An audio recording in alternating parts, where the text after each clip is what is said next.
என்ன நாச்சியா, நம்ம இப்படியே வெளியே நிக்கிறதா? உள்ள போக வேண்டாமா? பொண்ணு மாப்பிளைக்கு ஆரத்தி எடுக்காம எப்படிங்க உள்ள போறது? கொஞ்சம் இருங்க, ஆரத்தி எடுத்துட்டு உள்ள கூட்டிட்டு போலாம்.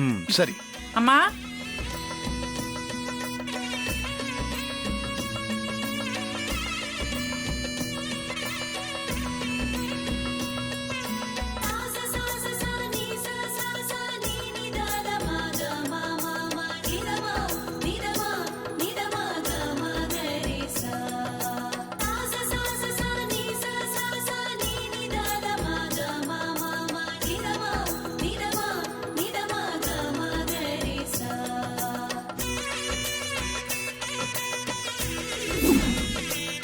இந்தாங்க, இதை வெளியே கூட்டிட்டு வாங்க. நீங்க உள்ள வாங்க. ஒரு நிமிஷம் இருமா. இந்த காமாட்சி விளக்க பொண்ணு அணையாம எடுத்துட்டு போய் மணமேடையில வைக்கணும். அப்பதான் குடும்பம் நல்லா இருக்கும்னு நம்ம முன்னோர்கள் சொல்லியிருக்காங்க. இந்தாம்மா. ஆ,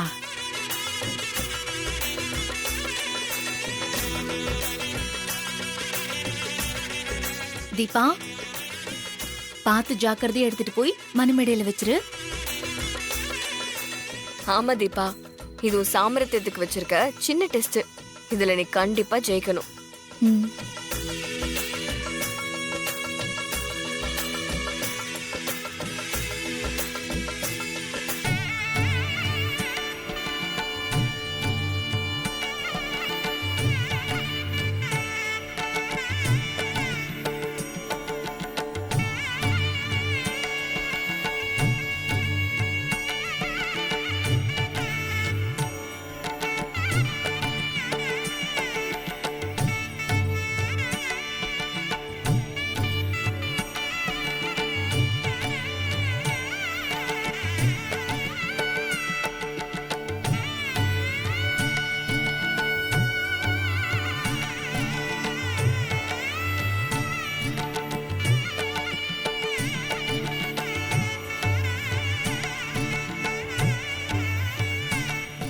விளக்க மணமேடையில வச்சுட்டு சாமி கும்பிட்டுக்கோமா. அங்க வச்சிருமா.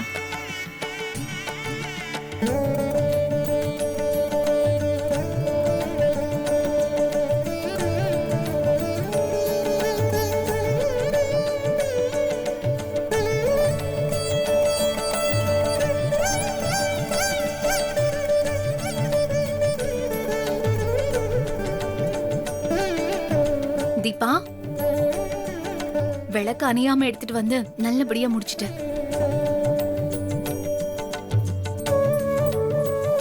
ஏங்க, தீபா விளக்கு அணையாம எடுத்துட்டு வந்துட்டாலும் ஜோசியர் சொன்னது நடந்துருமோன்னு எனக்கு ரொம்ப பயமா இருக்குங்க. ஆரம்பிச்சிட்டியாவும் புலம்பல. இந்த கல்யாணம் மண்டபம் வரைக்கும் வந்தாச்சு. இனிமே எதையும் தடுத்து நிறுத்த முடியாது. நல்லது நடக்க கடவுளை வேண்டிக்குவோம். அதான் நம்மளால முடியும். சரி வாங்க, நம்ம மத்த வேலையெல்லாம் பார்க்கலாம். வாங்க.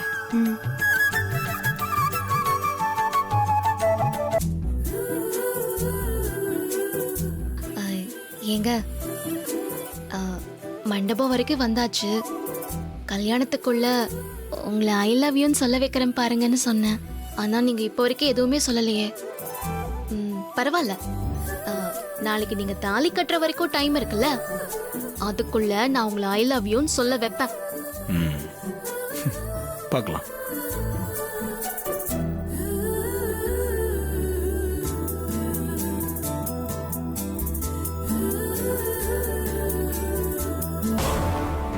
அந்த ஃபேஸ் மாஸ்க் எனக்கு பெர்ஃபெக்ட்டா மேட்ச் ஆயிரும்ல. இன்னைக்கு நான் டெமோ பண்ணி காட்டுறேன். பெர்ஃபெக்ட்டா மேட்ச் ஆகும். ஏய் ரம்யா, வா வா வா வா. உனக்காக தான் வெயிட் பண்ணிட்டு இருக்கேன்.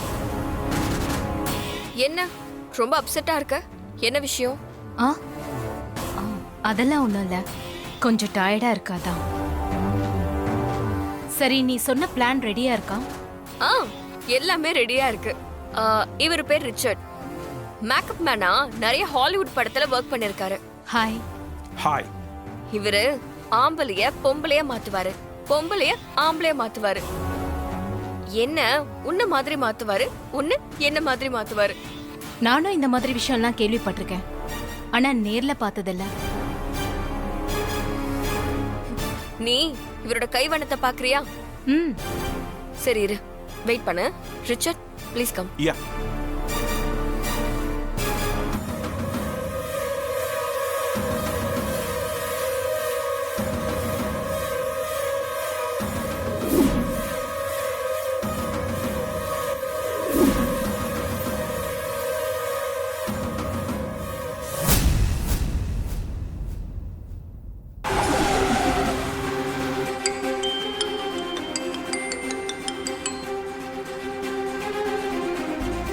சொல்ல அபிராமி.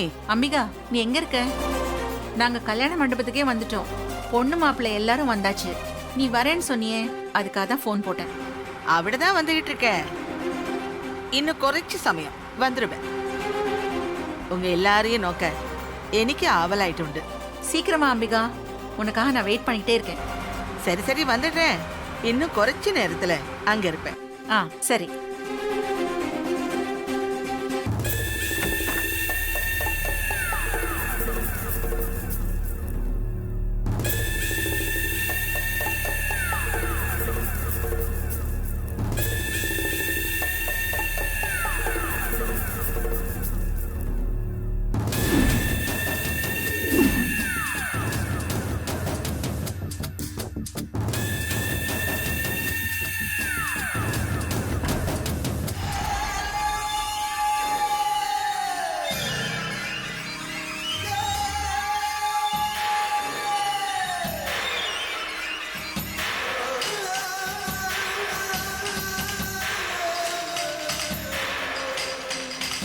நான் இப்ப தீபா மாதிரி இருக்கிற மாஸ்க போட்டுட்டு வந்திருக்கேன். ஏதாச்சும் வித்தியாசம் தெரியுதா? வாவ், நீ இப்ப தீபாவை தான் என் முன்னாடி நிக்கிற. கொஞ்சம் கூட எந்த வித்தியாசமும் தெரியல. நீ இப்படியே வெளியில போனா உன்னை தீபான்னு தான் எல்லாரும் நம்புவாங்க. அதுதான் இந்த மாஸ்கோட சக்சஸ். தீபாவோட போட்டோ மட்டும் தான் இவர்கிட்ட கொடுத்தேன். இந்த மாஸ்க அச்சசலா பர்ஃபெக்ட்டா தீபா மாதிரியே செஞ்சு கொடுத்திருக்காரு. இதை வச்சு நம்ம நினைச்ச காரியத்தை சாதிச்சிடலாம். Thank you very much sir. It's okay. I'll leave.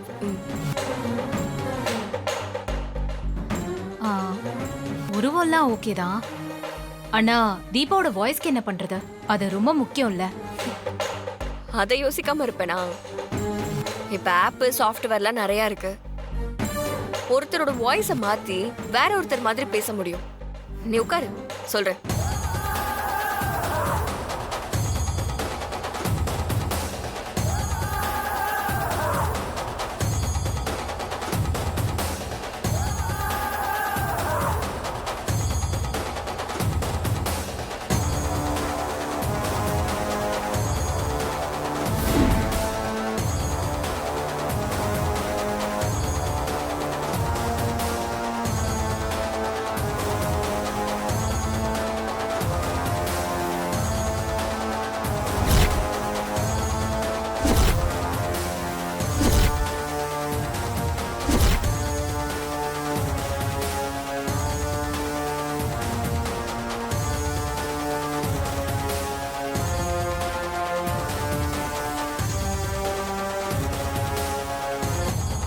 இந்த சிப்பை யாருக்கும் தெரியாம கழுத்துக்கு பின்னாடி வச்சுக்கிட்டா நம்ம குரல் தீபா குரல் மாதிரியே வந்துடும்.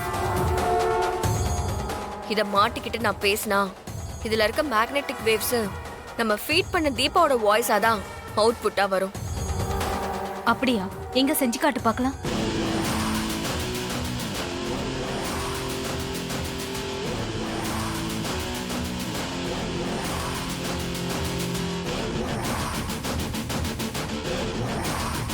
என்ன ரம்யா இப்படி இருக்க? நீ என் க்ளோஸ் ஃப்ரெண்டா இருந்துட்டு என்ன சீட் பண்ண நினைக்கலாமா?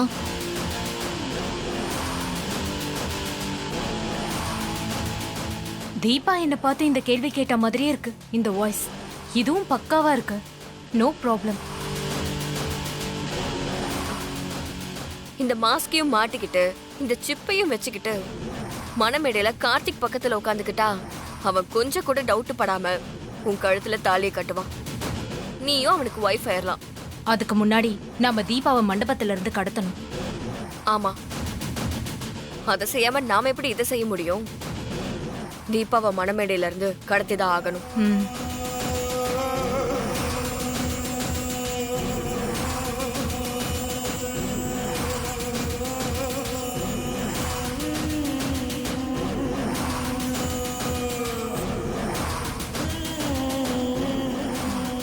ரியா, நம்ம பிளான்ல ஒரு சின்ன சேஞ்ச் பண்ண போறேன். அப்படியா? என்ன பண்ண போற? நான் இந்த மாஸ்க மாட்டிக்கிட்டு தீபாவா மண்டபத்துக்கு போக போறதில்ல. பின்ன நீ தான் தீபாவா மண்டபத்துக்கு போக போற.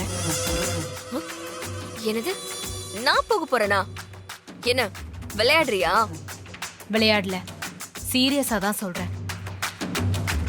என்னை பத்தின எல்லா உண்மையும் கார்த்திக்கும் என் அப்பாவுக்கும் தெரிஞ்சிருச்சு. ஆனா அதை வெளிக்காட்டிக்காம இருக்காங்க. இப்ப 2 பேரும் சேர்ந்துதான் எனக்கு மாப்பிள்ளை பார்த்திருக்காங்க. கார்த்திக்கு எல்லா விஷயமும் தெரிஞ்சு அமைதியா இருக்கானா? அதுக்கு பின்னாடி ஏதோ ஒரு பிளான் பண்றான்னு அர்த்தம். ஆமா, பிளான் பண்ணி தானே எனக்கு மாப்பிள்ளை பார்த்திருக்காரு. அந்த மாப்பிள்ளை யார் தெரியுமா? யாரு? அந்த கார்த்தியோட ஃப்ரெண்டோட ஃப்ரெண்டா. ஃப்ரெண்டோட ஃப்ரெண்டுனா அந்த ரமேஷ் தானே? அந்த லூசே தான். அப்போ உனக்கு பின்னாடி நிறைய விஷயங்கள் நடக்குதுன்னு சொல்லு. இந்த மாதிரி நேரத்துல நான் எங்க போறேன் என்ன பண்றேன்னு கார்த்தி வாட்ச் பண்ணிட்டே இருப்பாரு. அதனால தீபா மாஸ்க போட்டு நான் அங்க இருந்தா என்ன காணோன்னு டவுட் வந்து தேட ஆரம்பிச்சிட்டா பெரிய பிரச்சனை ஆயிடும். அதோட என் பாடி ஸ்ட்ரக்சரை விட உன் பாடி ஸ்ட்ரக்சர் தான் கிட்டத்தட்ட தீபா மாதிரி இருக்கும். அதனால யாருக்கும் எந்த டவுட்டும் வராது. அப்போ என்ன மணமேடையில போய் உட்கார சொல்றியா?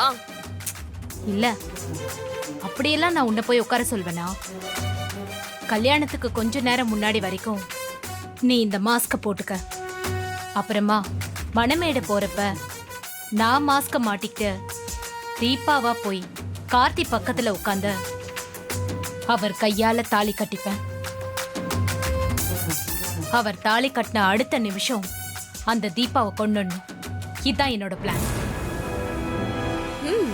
பிளான் பக்காவா இருக்கு. இது அப்படியே எக்ஸிக்யூட் பண்ணிட்டா போதும். தீபா தாலி உன் கழுத்துல ஏறிடும். அந்த தாலி கண்டிப்பா ஏறணும். அதுக்கு தானே இவ்ளோ ரிஸ்க் எடுக்கிறோம். சரி, நான் இப்ப மண்டபத்துக்கு போறேன். அங்க தீபாவை தூக்குனதுக்கு அப்புறம் நான் உனக்கு ஃபோன் பண்றேன். நீ மாஸ்க மாட்டிக்கிட்டு மண்டபத்துக்கு வந்துரு. சரி. பாத்து கவனமா போயிட்டு வா.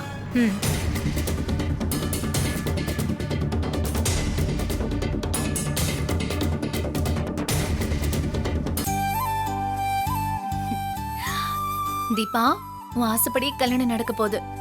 அடுத்தது ஹனிமூன் எங்க போறீங்க? ஹனிமூன் உள்நாட்டுல கொண்டாட போறீங்களா இல்ல வெளிநாட்டுல கொண்டாட போறீங்களா? அண்ணி சும்மா இருங்க அண்ணி. என்ன தீபா, நாங்க கேட்டுக்கிட்டே இருக்கோம், நீங்க எங்க போறீங்கன்னு சொல்லவே மாட்ற. அக்கா, நீங்களும் அண்ணி கூட சேர்ந்துக்கிட்டு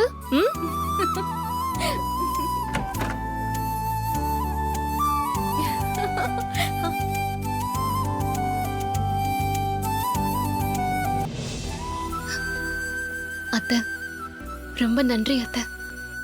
எதுக்குமா இப்ப நன்றி எல்லாம் சொல்ற? நான் என் மனசுல இருக்கிற ஒரு சின்ன ஆசையை தான் உங்ககிட்ட சொன்னேன். ஆனா நீங்க அதை பெருசா எடுத்துக்கிட்டு கல்யாண ஏற்பாட்டெல்லாம் ரொம்ப சிறப்பா செஞ்சு மண்டபம் வரைக்கும் கொண்டு வந்துட்டீங்க. விடிஞ்சதும் இந்த கல்யாணமும் சிறப்பா நடக்க போகுது. அதுக்கு தான் நான் நன்றி சொல்றேன் அத்தை. தீபா, நான் செய்யறது பெரிய விஷயம் இல்லம்மா. எனக்காக நீ கழுத்துல இருந்து தாலியை கழட்டி வச்சியே, அதுதான் பெரிய விஷயம். எந்த ஒரு பொண்ணும் புருஷனுக்காக அந்த விஷயத்தை செய்வா. ஆனா மாமியாருக்காக செஞ்ச முதல் பொண்ணு நீதாம்மா.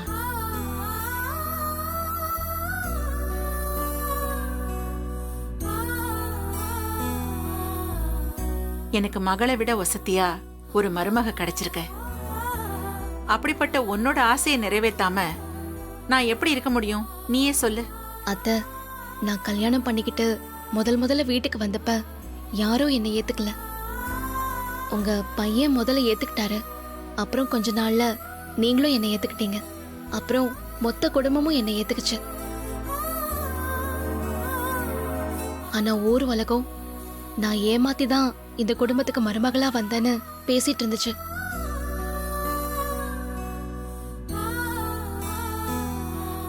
மீனாட்சி அக்கா முறைப்படி கல்யாணம் பண்ணிதான் மருமகளா இந்த வீட்டுக்கு வந்தாங்க. ஐஸ்வர்யா அக்காவும் அப்படிதான் வந்தாங்க.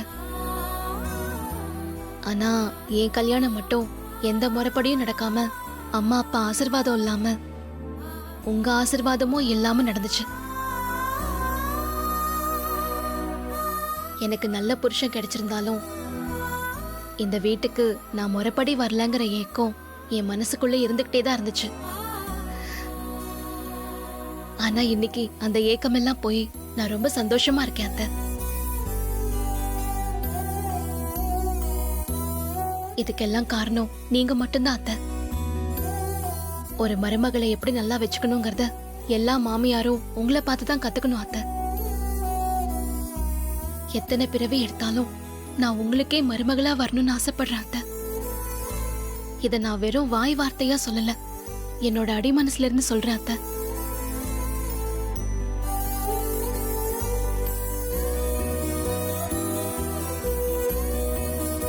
தீபா, ஆரம்பத்துல நானும் உன்னை சரியா புரிஞ்சுக்கலமா.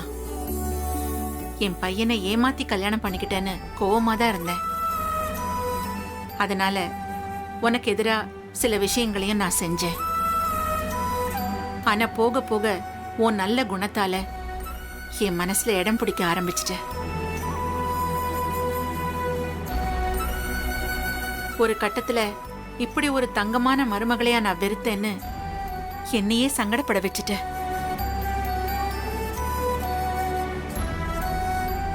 எனக்கும் உன்ன மாதிரி ஒரு மனக்குறை இருந்துகிட்டே தாமா இருந்துச்சு. ஆனந்துக்கு அட்சதை போட்டு ஆசீர்வாதம் பண்ணி கல்யாணம் பண்ணி வச்சேன். அதே மாதிரி அருணுக்கும் அட்சதை போட்டு ஆசீர்வாதம் பண்ணி கல்யாணம் பண்ணி வச்சேன். ஆனா கார்த்திக்கு தான் அட்சதையும் போடல, ஆசீர்வாதமும் பண்ணல. ஏன் கல்யாணத்தையே பார்க்கல?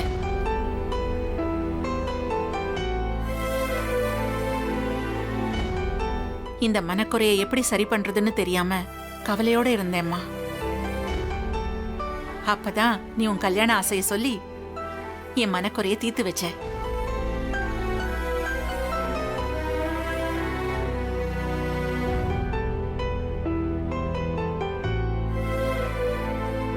நியாயமா பார்த்தா நான் தான் உனக்கு நன்றி சொல்லணும்.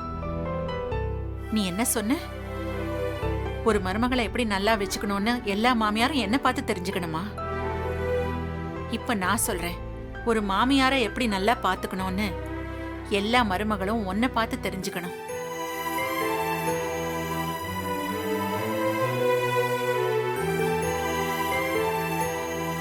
நீங்க சொன்ன இந்த வார்த்தை போதும் அத்தை.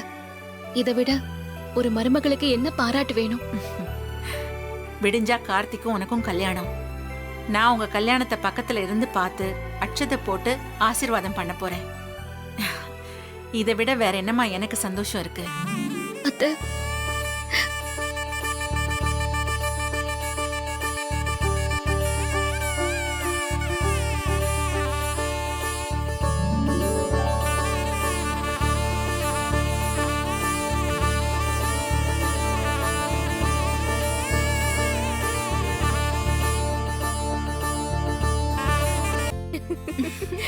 ஆமா.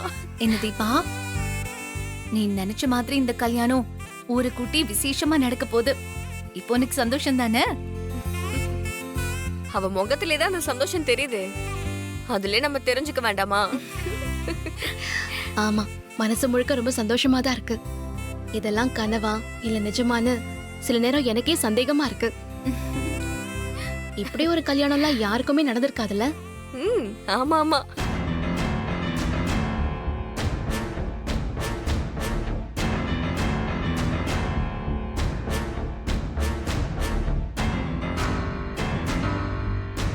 இப்ப இவ எதுக்கு இங்க வந்திருக்கா? தீபா வாழ்க்கையில விளையாடுனது பத்தாதா? இப்ப கல்யாணத்திலேயே ஏதாவது பிரச்சனை பண்ணணும்னு வந்திருப்பாளோ? இவ்வளவு எதுக்கு ஐஸ்வர்யா கூட்டிட்டு வரணும்? நமக்கு ஆகாதவங்களோட தான் இவ எப்பவுமே உறவு வச்சுப்பா.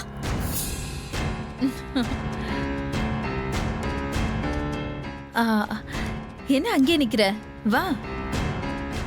வா ரூபஸ்ரீ, அங்க போலாம் வா.